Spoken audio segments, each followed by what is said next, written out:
and some education among couples, especially the young couples. Other dilemmas like between the medical practitioners and the teaching of the church and the cultural practices and social practices, you'll find some of those issues discussed also in this book. I'd now like to invite Father Orobator to give us his address as well. Father Orobator is a superior and provincial of the Jesuits of Eastern Africa and also has written about HIV and AIDS from a pastoral perspective.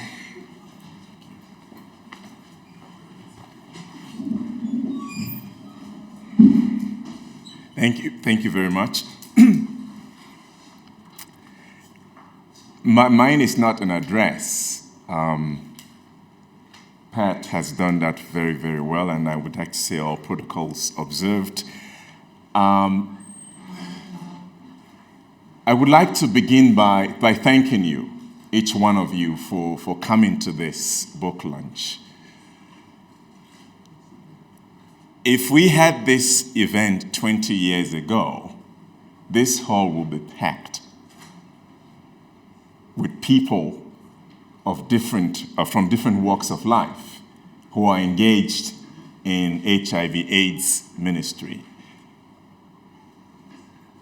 Today, we're just a handful, and I think that indicates several things. It could indicate that we have made a lot of progress, and therefore the pandemic is no longer deserving of the kind of passion and commitment and activism that it commanded 2 decades ago. But it could also signal a rather, what I would consider a dangerous trend, that we have perhaps become complacent, that as far as we are concerned in the wider society, there is nothing to worry about. And I think that's dangerous. Because we know that 30 years later, it remains a challenging global crisis. That is the pandemic of HIV and AIDS. It is a global crisis. Perhaps we talk less about it now, but HIV/AIDS is still with us. And as we say, we are either infected or we are affected. One of the ways in which it is described in this book is that it is a storm. It is a storm. And it may not be so obvious or full-blown storm as it used to be, but the impact on the continent of Africa is still quite devastating. We have seen several figures that tell us that there is a rather downward trend in terms of infection rates in some countries. We have also noticed a significant increase in the use of ARTs, or antiretroviral drugs. And we have noticed that there is progress. But this is progress that should not lull our conscience. This is progress that should not send us to sleep or make us disengage from what we normally describe as the fight against AIDS. So it's important that we talk about it, and we continue to talk about it. That is one of the goals of this book, to talk about it. Pat used the word conversation. To have a conversation about something that has caused such devastation across the globe. To keep us focused on what we need to do to push back this pandemic and eventually overcome this pandemic. So I would like to recognize the work that the contributors have done as conversation partners to put out and publish this book. We don't have all the contributors here. There are a few who have managed to make it to this occasion. I'd like to just recognize their presence by asking the contributors to please stand. The contributors, Michael Ocheng, Eric Simiyu, James Kanali.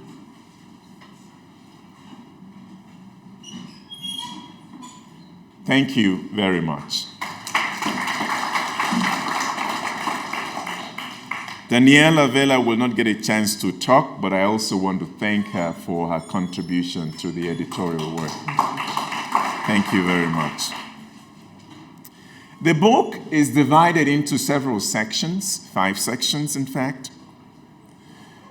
The first section attempts to introduce some ethical perspectives. What are the new ways in which we can begin to look at this pandemic?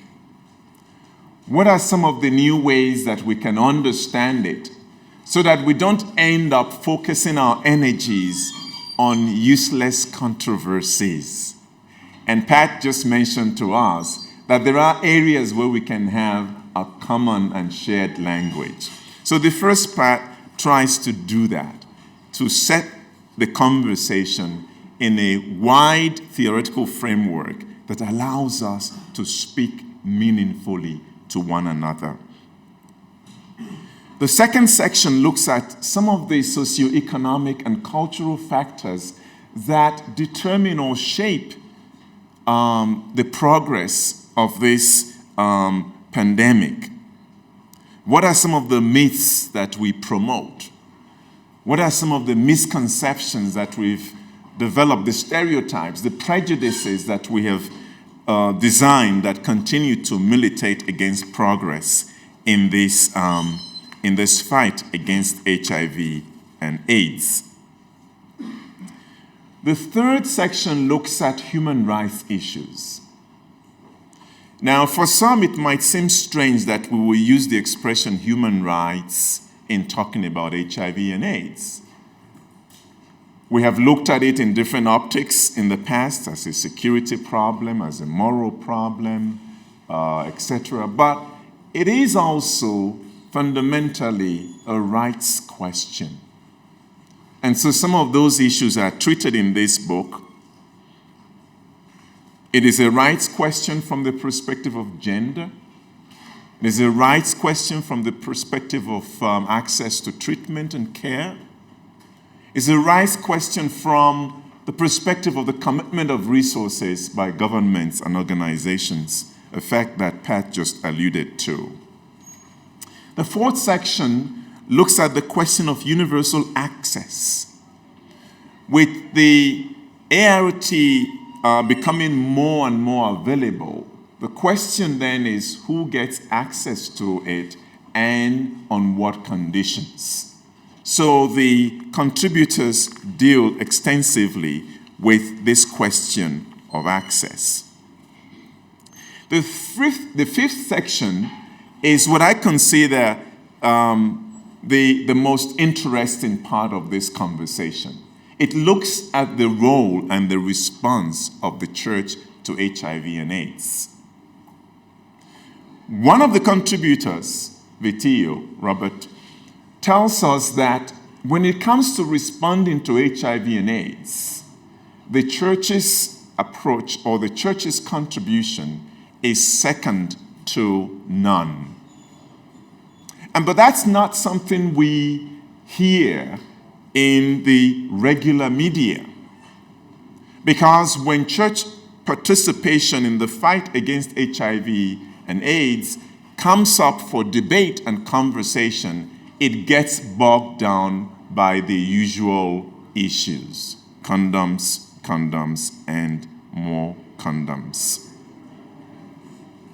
But what we realize, though, is that if we have reached this point 30 years later, and we can identify some aspects of progress, we owe this to the many women, especially women and men in the church who have been at the forefront of responding to this challenge. And I would say we cannot thank these women and men enough for what they have done in the name of the church. And when we speak of church, it is important that we recognize that it's not about bishops, it's not about the hierarchy, it's about the people at the forefront. The people who accompany women and men living with AIDS, the people who provide care, the people who provide advocacy, the people who stand by them. That's church also. When you look at this book, you realize that there is a big gap. It's a conversation, we say, but there is no voice in the book that is the voice of someone who is actually living with HIV and AIDS. I think we cannot speak for people living with HIV and AIDS. We cannot pretend to speak for them. We need to learn to listen to their voices and to let them articulate their own needs and situations. However, I would like to say that 30 years later, there is evidence that the conversation about HIV and AIDS has become more civilized, less acrimonious, and more constructive. That is certainly the aim of the contributors of this book, to continue to contribute to a more civilized, constructive conversation about HIV and AIDS. My friends, I believe that this pandemic is still with us. 30 years later, we cannot relent in our effort to overcome it. And for the contributions that this book makes to this fight against HIV and AIDS, I would like to thank the contributors as well as the fellow editors. Thank you very much. Thank you very much, Bato, for your words. So now I'd like to welcome Florence Anam, who is the Advocacy Officer at the National Empowerment Network, to come and speak to us also about today's launch and her experiences in the work that she's currently doing. You're very welcome.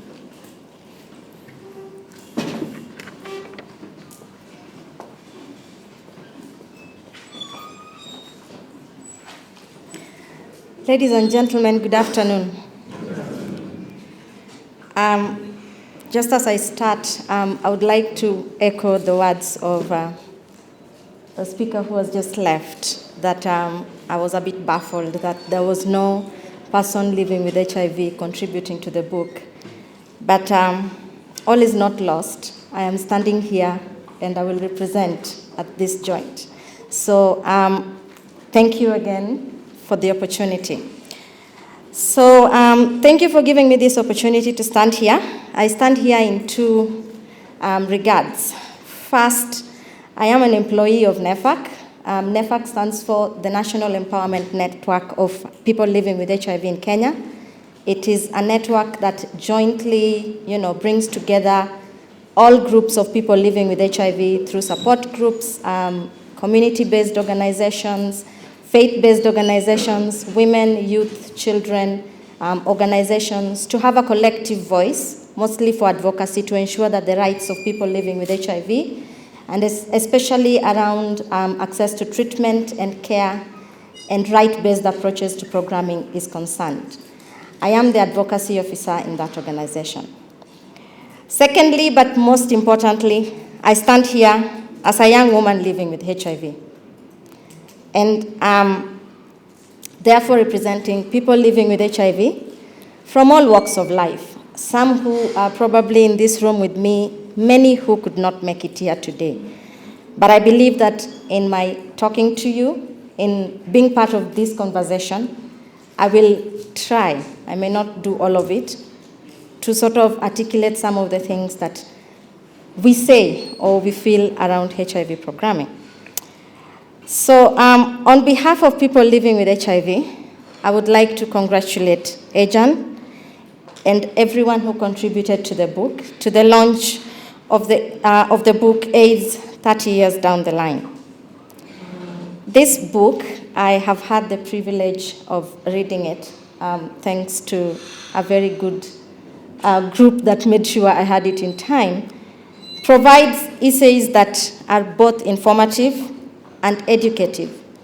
But other than that, they provide evidence that there is so much work that the Catholic Church, just as one of many other faith-based organizations, are doing or contributing towards the HIV and AIDS response.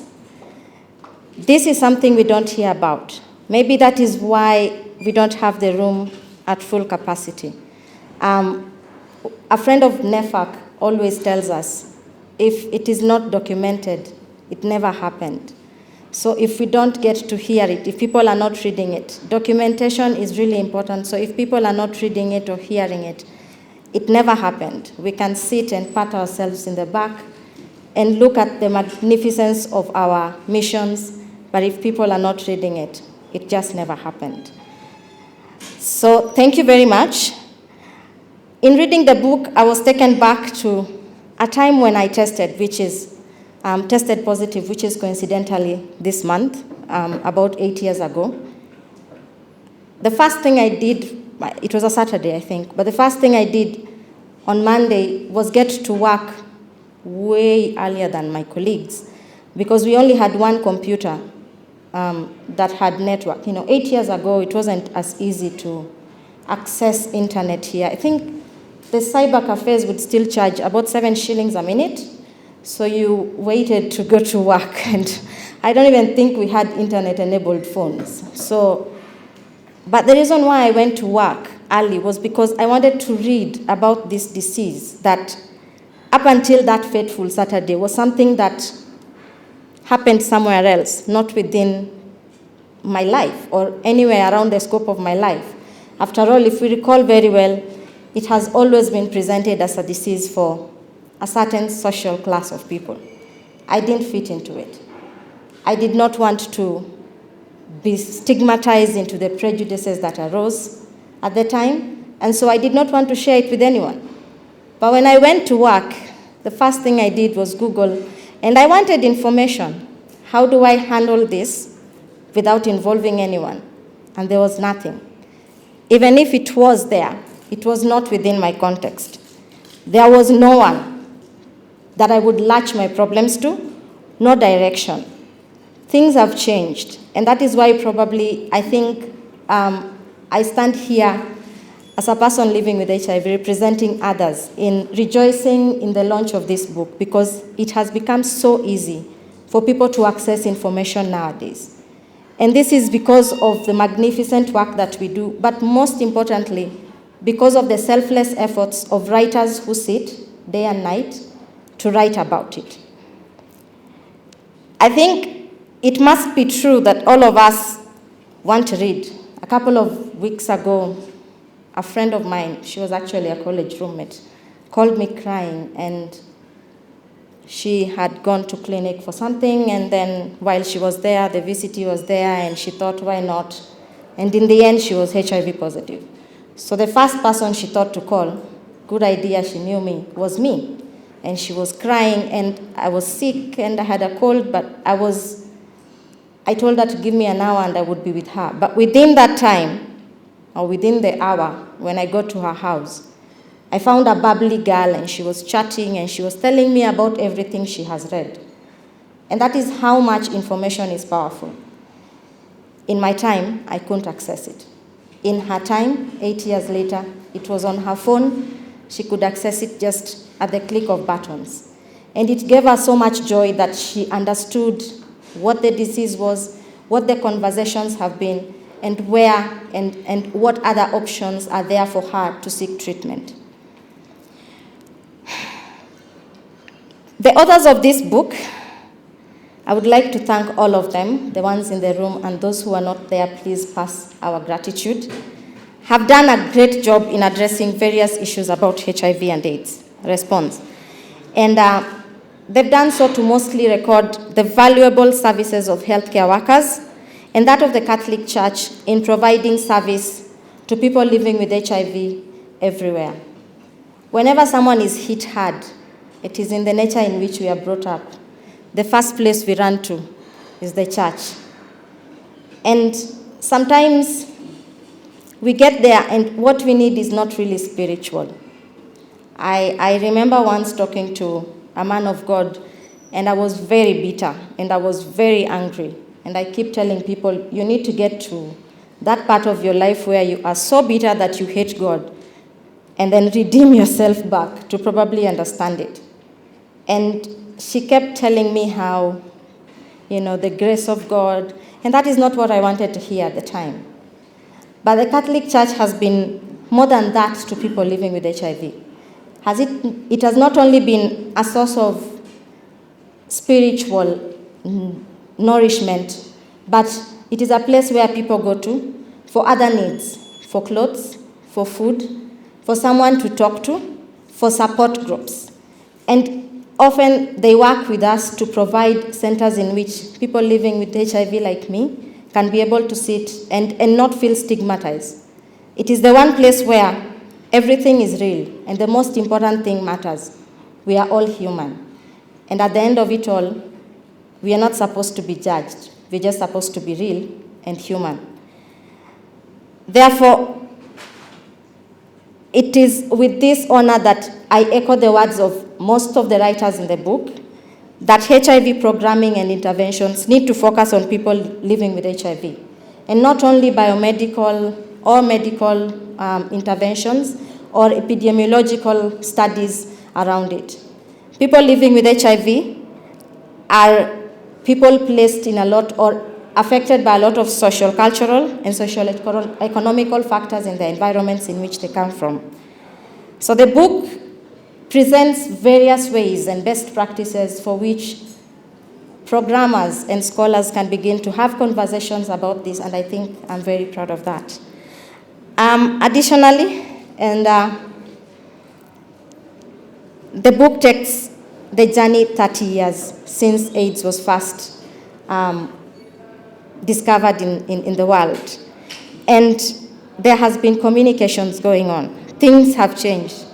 This journey has been long. It has been hard. There have been lots of sacrifices. We have lost so many people. We have seen despair, loss of hope. We have seen people move from normal to nothing. We have seen women bear the harshest of brands of this scourge. However, the book is taking readers through all this with the hope that as we begin to focus on what is new, people are able to understand that this journey is leading to stories of great hope, opportunities, and discoveries that could make things better. Notably,